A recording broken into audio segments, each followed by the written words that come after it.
Brigade Al-Quds Sayap Militer Gerakan Jihad Islam baru-baru ini merilis rekaman visual yang mendokumentasikan serangan mereka terhadap sebuah bangunan yang digunakan sebagai markas oleh tentara pendudukan Israel. Operasi penyerangan ini dilaksanakan di kawasan Al-Tufah yang terletak di bagian timur kota Gaza pada hari Minggu 27 April 2025. Dalam video yang disebarkan tampak para pejuang Al-Quds tengah mempersiapkan sebuah peluru kendali. Selanjutnya visual beralih pada aktivitas pemantauan terhadap keberadaan pasukan pendudukan yang ditempatkan di dalam rumah tersebut. Momen krusial terekam ketika sebuah roket berukuran 107 mm diluncurkan dan tepat menghantam sasaran yang dituju, yaitu posisi tentara Israel di dalam bangunan. Dampak dari serangan roket yang dilancarkan oleh pihak perlawanan tersebut sangat signifikan. Bangunan yang menjadi target dilaporkan mengalami ledakan hebat setelah terkena hantaman.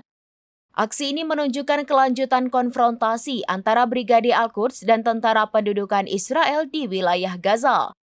Serangan ini terjadi di lingkungan Al-Tufah sebelah timur kota Gaza dan menggunakan roket sebagai alat serang.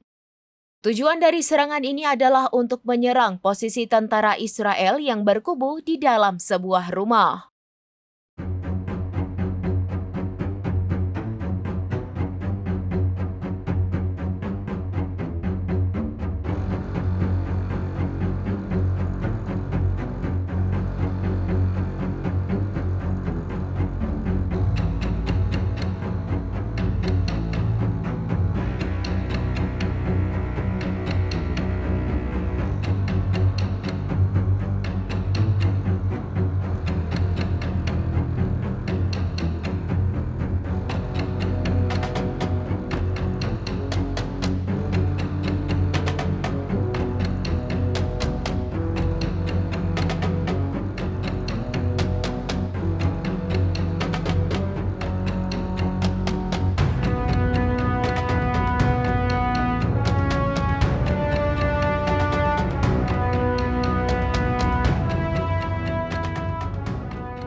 Download Tribun X sekarang, menghadirkan lokal menjadi Indonesia.